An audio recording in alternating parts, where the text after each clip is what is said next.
Hello viewers, if you are new to the channel, please hit the like and subscribe button and share it with your friends. Also, click on the bell icon so that you get the latest information about the videos that are uploaded. Hello students, welcome back to the new video. In this video, we are going to continue the ongoing chapter number 18, Air and Water Pollution. In today's session, we will discuss about harmful effects of air pollution. Harmful effects of air pollution. First one, breathing air with a high concentration of carbon monoxide reduces the amount of oxygen that can be transported in the bloodstream to critical organs like the heart and the brain. Carbon monoxide combines with the hemoglobin in blood and stops it from carrying oxygen. It can cause dizziness, unconsciousness and death. So one of the harmful effects of air pollution is the concentration of carbon monoxide. If high concentration of carbon monoxide is there, then the amount of oxygen that can be transported in the bloodstream is reduced. That means carbon monoxide combines with the hemoglobin in blood and stops it from carrying oxygen. It can cause the dizziness, unconsciousness and even death. Second one, once taken in, our body cannot get rid of lead. Lead gets distributed throughout the body by the blood and is accumulated in the bones. It affects the nervous system, excretory system, immune system, reproductive system and neurological system. It causes learning difficulties in children and contributes to behavioral problems and lowered intelligence quotient, that is IQ. So if lead through the air pollution, if it is taken into our body, it affects most of the body systems like nervous system, excretory system, immune system, etc. etc.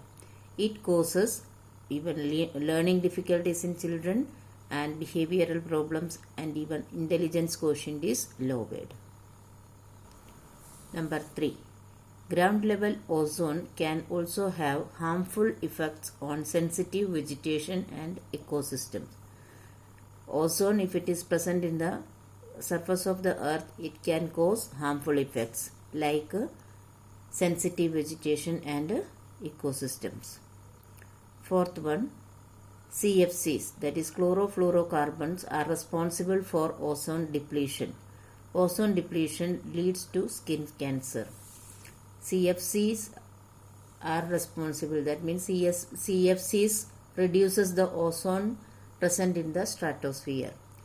The ozone depletion leads to many diseases like skin cancer.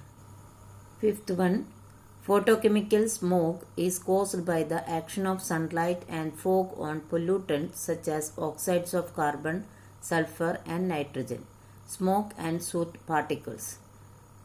Sixth one, once inhaled, particulate matter can affect the lungs and cause serious health concerns.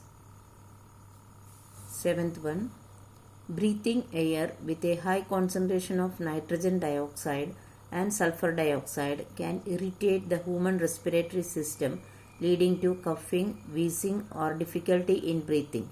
It can also aggravate the respiratory diseases, particularly asthma. So breathing air with a high concentration of nitrogen and sulfur dioxide can cause many diseases, particularly asthma.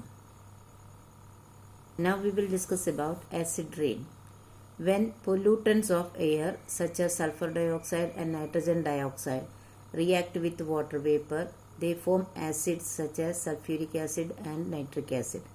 These acids mix with rainwater to form acid rain. It can result in acidification of soil, thereby affecting the plant life and damaging buildings, limestone and marble structures by corroding them. So how is acid rain formed? When the air pollutants such as sulfur dioxide and nitrogen dioxide react with the water vapor, they form acids, and this acid come down to the earth surface in the, along with the rainwater. This is called acid rain. It can acidify the soil, therefore it affect the plant life and also damage the buildings, marble structures, limestone, etc. and corrode them. Now we will see what is global warming and greenhouse gases. Carbon dioxide in the atmosphere is one of the major causes of air pollution. An increase in the concentration of carbon dioxide and certain other gases result in an unnatural increase in the Earth's surface temperature. This unnatural increase in Earth's temperature is called global warming. So global warming is caused by mainly due to the increased level of carbon dioxide in the atmosphere. The increase in the concentration of carbon dioxide and certain other gases increase the Earth's temperature in an unnatural way. This unnatural increase in the Earth's temperature is known as global warming. Carbon dioxide, methane, nitrous oxide and water vapor are called greenhouse gases. These gases cause the greenhouse effect and are the main causes of global warming. So which are the greenhouse gases? Carbon dioxide, methane, nitrous oxide and water vapor. They cause the greenhouse effect. Earth receives sun's heat, some of which gets reflected and some gets used. The greenhouse gases form a layer in the atmosphere through which the sun's infrared radiations can enter and reach Earth's surface, but after reflection cannot escape out of Earth's atmosphere. This causes a rise in Earth's surface temperature and thus leads to global warming. Following are some effects of global warming. First one, enormous increase in Earth's temperature. Second, melting of glaciers and polar ice. Third, rise in the water level in coastal areas. Fourth, submerging of many islands. Fifth, shrinking of coral reefs. Sixth, extinction of many animals. And seventh, floods and droughts. Now we will discuss about the prevention of air pollution. Rapid increase in population, deforestation, overusage of fossil fuels and other human activities have contributed to polluting the air. Air pollution has long-lasting effects on global climate, plants and animals. So we should start thinking about preventing further air pollution. First measure, vehicles should be fitted with catalytic converters. A catalytic converter converts the harmful carbon monoxide and nitrogen dioxide gases into less harmful carbon dioxide, nitrogen and water. Second one, less pollution fuels such as LPG and CNG should be used in vehicles. Third one, use of unleaded petrol should be encouraged. Fourth one, only low sulfur coal should be used for burning. Fifth one, less polluting resources of energy such as hydroelectric energy and nuclear energy should be used. Sixth one, use of public transport should be encouraged.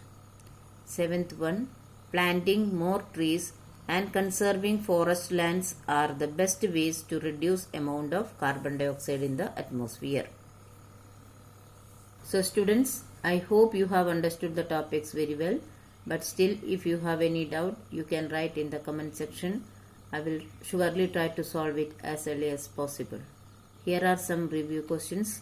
Please solve it in your notebook. Thank you.